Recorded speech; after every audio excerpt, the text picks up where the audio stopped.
and thereafter invite His Excellency the President to speak to us. Makofi tafadhali.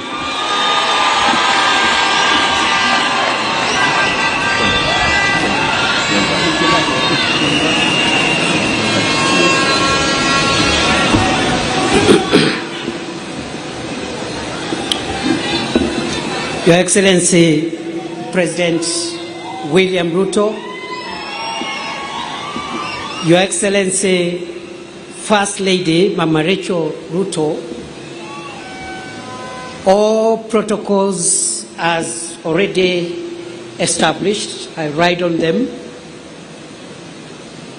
No arms of government or agencies and the representations of foreign and friendly countries present. Your Excellency, sir, words fail me to explain how grateful I am today.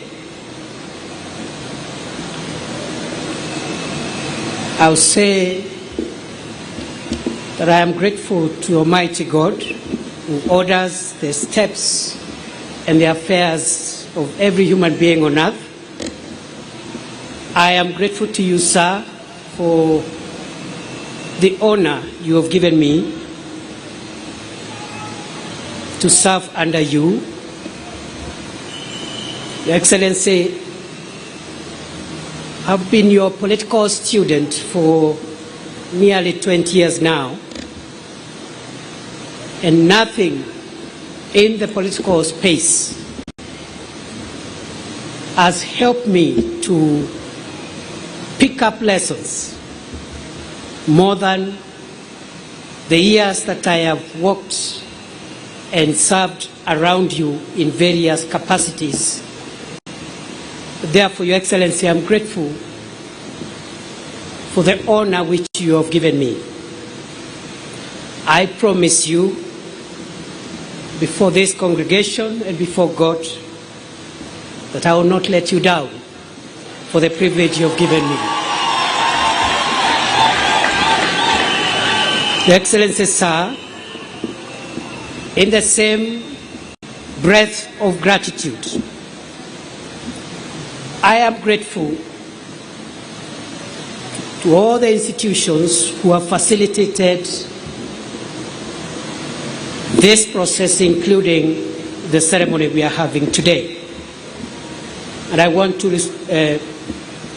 agree with what my elder brother, His Excellency Musalia Mudavadi, has said.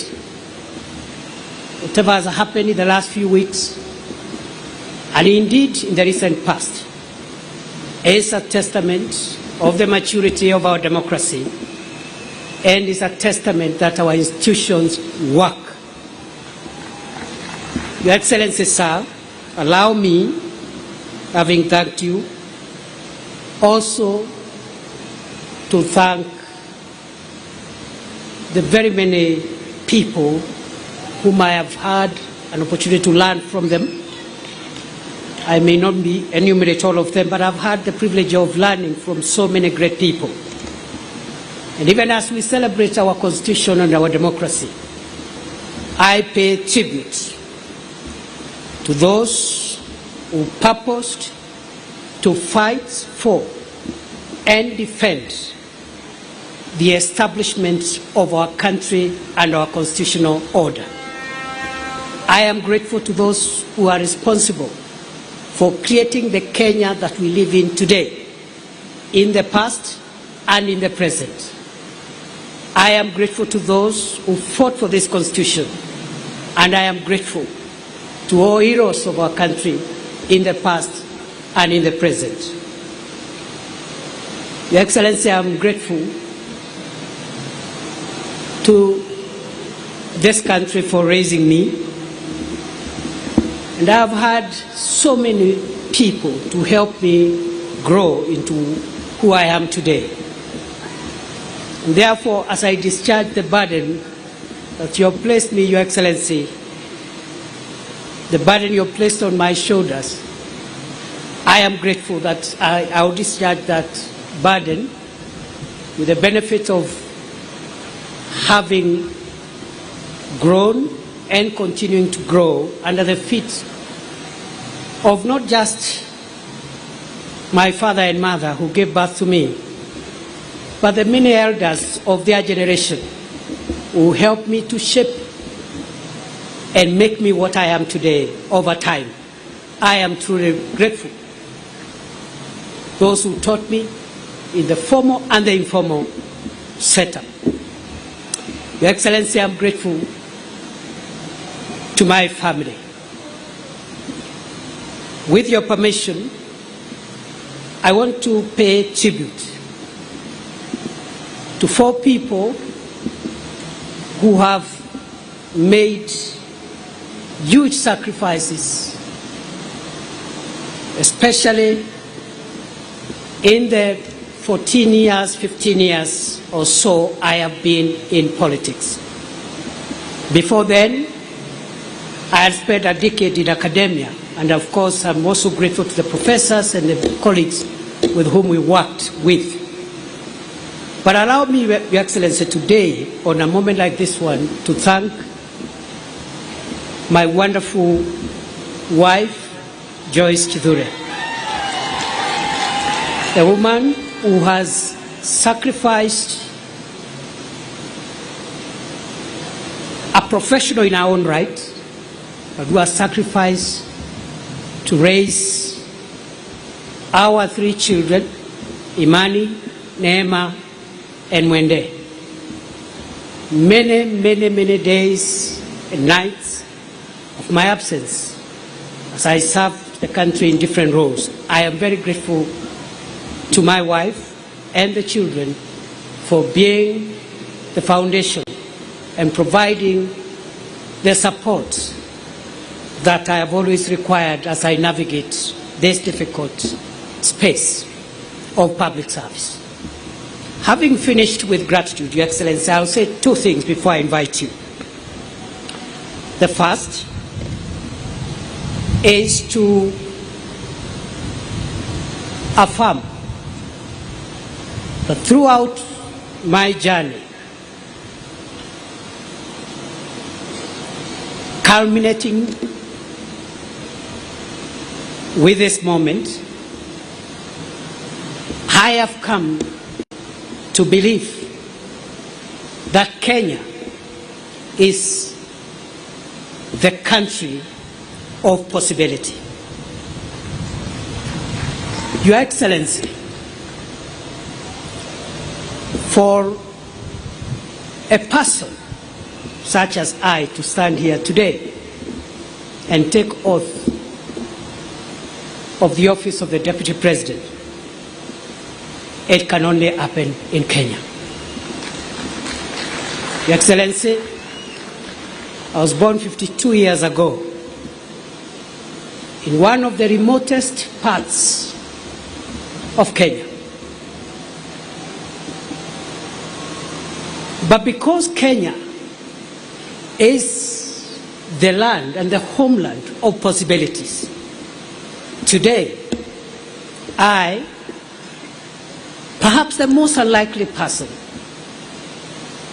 is standing here today because Kenya has made it possible for anybody to become anything in this country. I don't take it for granted. And therefore, Your Excellency, as you lead us into the transformation of our country in the years ahead, I want to commit to support and assist you, together with the other colleagues in government, to realize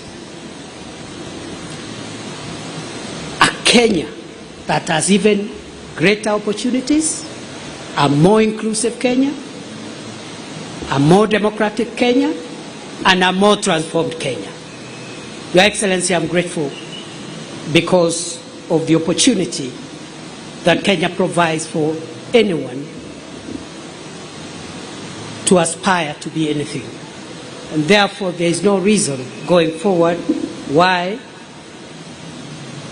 any person from anywhere from whatever community, creed, religion, should not aspire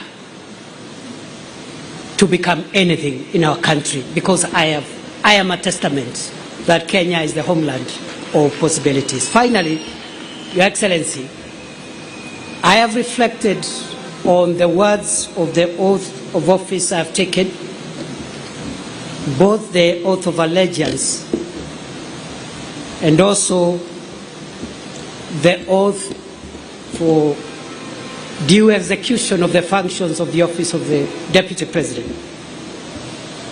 And in that regard, I want to commit to you, as I end my remarks, I want to commit to you before this congregation and before the Almighty God, who is acknowledged in the Constitution, that I will serve under you and provide you with the assistance and support you require to take this country to the next level. I commit, I will be loyal and faithful.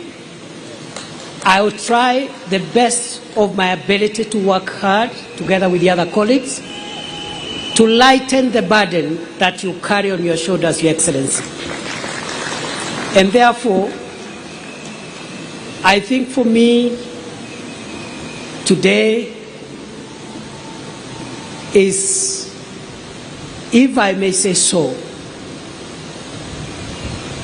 a day when I have received the highest honor yet of my life. And I don't take that for granted. I want to pray that God will give me wisdom to do what I must.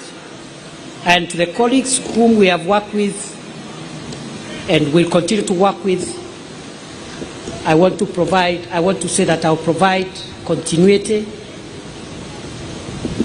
so that we can be able to all work together and deliver for this country. I forgot, Your Excellency, to thank, when you gave me the task the last 2 years of serving in the Ministry of Interior, there are wonderful people whom I have worked with.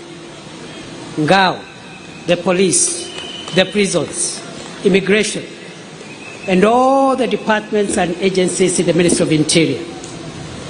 The little successes that we could have achieved, I attribute those successes to my colleagues. If there have been a few challenges, I take responsibility for those challenges. Your Excellency, with those many remarks,